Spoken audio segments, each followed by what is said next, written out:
यहाँ पे बातें हुई दो चार। मैं बड़ा सच्ची बात यह है कि मुझे उन बातों ने बड़ा अजीब लगा मुझे। हालांकि हम चाहते हैं कि भाई सिंध में बसने वाले बाशिंदे सिंधी हों, उर्दू स्पीकिंग हों, पंजाबी स्पीकिंग हों, पठान स्पीकिंग हों, वो हार्मोनाइज होके एक मोहब्बत प्यार और खुलूस के साथ यहाँ पे बसर करें। सिंध में माइग्रेशन हर दौर में होती रही है। 47 की एक माइग्रेशन नहीं है। सिंध में माइग्रेशन की आप टाइमलाइन देखेंगे कि आर्यन से लेके माइग्रेशन हुई है हम सैयदों तक।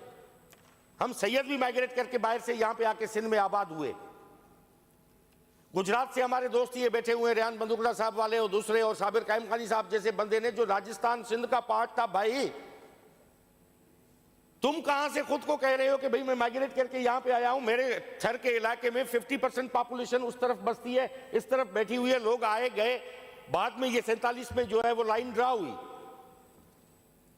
और ये एथनिक प्रोफाइलिंग जो यहां पे शुरू हुई, मैंने कुछ दोस्तों को सुना और साबिर जैसे पढ़े लिखे बंदे को भी मैंने सुना, मुझे हैरानगी हुई इस बात पे कि ये एथनिक प्रोफाइलिंग कर रहे हैं। भाई एथनिक प्रोफाइलिंग की अब गुंजाइश नहीं है, ये थ्योरी फेल हो चुकी है।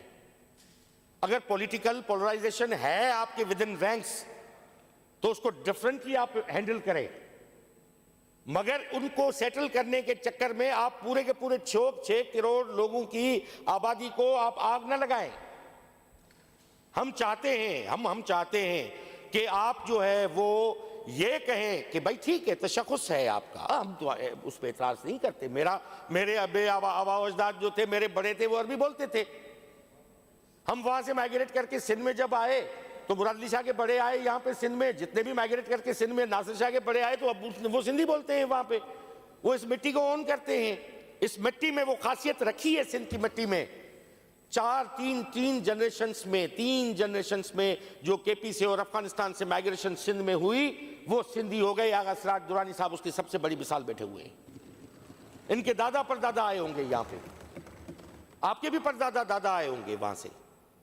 मैंने कहा कि 3 जनरेशंस में उन्होंने इस मिट्टी की खुशबू इतनी थी कि खुद को मर्ज कर लिया। सिंधु के पानी में इतनी करामत थी, उसके 2 घोंट पीने के बाद किसी ने ये नहीं कहा कि ये मिट्टी मेरी नहीं है। मैं still I'm in the migration, the phase of migration, I have to go to somewhere else। भाई मिट्टी आपकी, आप रहो, प्रेम के साथ रहो। मगर मैं बात करता हूं कि आज भी मैं उर्दू आबादी का केस लड़ने वाला हूं। मैं पहले भी लड़ा हूं, असेंबली के फ्लोर पे लड़ा हूं। उस पेज पे जब बैठता था उस वक्त यहाँ पे सैयद सरदार अमन साहब ने तकरीर की थी। मैंने मौतबाना अंदाज में उसके सामने कुछ चीजें गोशगवार की थी। मैं बात रेफरेंस के साथ करूंगा, ऐसे नहीं करूंगा। जाम खान शोरो ने बड़ी डिटेल किस्म की जो प्रिल्यूड आपके सामने दिया, पूरा पस मंजर दिया। इख्तलाफ हो सकता है, आप जाएं रेफर करें, ये बात दलील की है, सीट पे बैठ के इनकार करने की है नहीं। ये जाके रेफर करने की है। आपके रेफरेंस कौन से हैं? उन्होंने कहा कि जी 47। अब देखिए, मैं कहता हूं कि अगेन ये बात किसी की हिस्टोरिकल और कल्चरल आइडेंटिटी की बात है, उसके तशख़्ख़ुस की बात है कि 47 से पहले कराची कुछ नहीं था, हमने आके कराची को बनाया। ये कराची 47 के बाद बना है भाई, इससे पहले कराची था नहीं।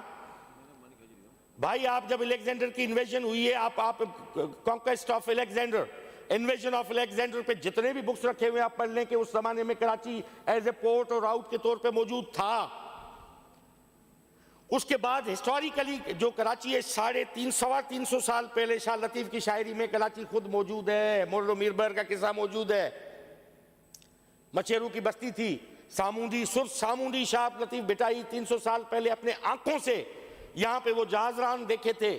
उसने वो सेलर्स देखे थे जो यहां से जाके जमैका आइलैंड तक वो ट्रेड करते थे, स्पेन से जावा और सुमात्रा आइलैंड तक जाके वो ट्रेड करते थे। वो शाह लतीफ की शायरी में मौजूद है। उस जमाने में कराची था। उसके बाद कराची का कोई 47 के बाद कराची बना है। कराची था तब कराची में 1887 में कराची पोर्ट ट्रस्ट बना है जनाब। कराची एयरपोर्ट बनाए 1924 में। कराची रेलवे स्टेशन बनाए 1818 में। एनईडी यूनिवर्सिटी बनी है 1921 में। डाउ यूनिवर्सिटी बनी है 1945 में। सिंध मदरसा बनाए 1885 में। सेंट पैट्रिक स्कूल बनाए 1861 में। सेंट जोसेफ बनाए 1861 में। कराची ग्रामर स्कूल बनाए 1847 में, 1847। 1839 में कराची फतह हुआ है, सिंध से 4 साल पहले, जब वेल्सले आके मनोड़े पे उसने अटैक किया था। तो यहाँ पे हमारे बलोच जो मलीर के दोस्त बैठे हुए हैं, लियारी के इनके बड़े थे, जिन्होंने जाके वहां पे रेजिस्ट किया था और लड़े थे उनके साथ।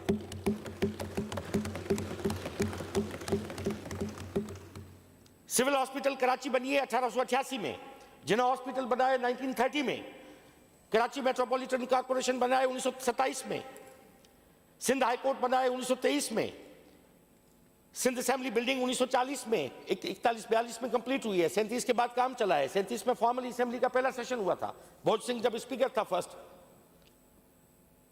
चिड़ियाघर जो यहाँ पे है, जो शाहनामा में कुदरतुल्लाह शाह साहब ने लिखा है कि जो हमारे जो सेकंड गवर्नर जनरल थे वो कैसे चिड़े पकड़वा रहे थे। कुदरतुल्लाह शाह को भेजा के जाके चिड़े पकड़ के लाओ, कि हकीम साहब किसी ने कहा है कि मर्दाना कुव्वत का इलाज जो है वो चिड़े में है। वो चिड़ियाघर में ये हमारे फाउंडेशन के हवाली साल है। तो वो सिंध गवर्नर हाउस बना है 1843 में, चिड़ियाघर 1878 में, कराची जिमखाना आपका बना है 1886 में। मैं मिसाल इसलिए दे रहा हूं, आज जो भी कराची में आज जो भी बेस्ट इंस्टीट्यूट्स हैं वो 47 से सब पहले बने हैं। Majority of the institutes were established and built before the partition.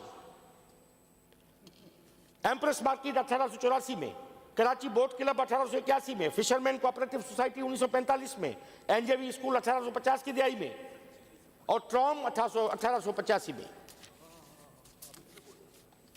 तो अब बात यह है जनाब, कराची था नहीं, यहां पे मजीद साबिर खान दोस्तों ने कहा कि भाई ये कराची उसके आने के बाद। एक दूसरी मिथ भी है, उस पर भी मैं बात करूंगा।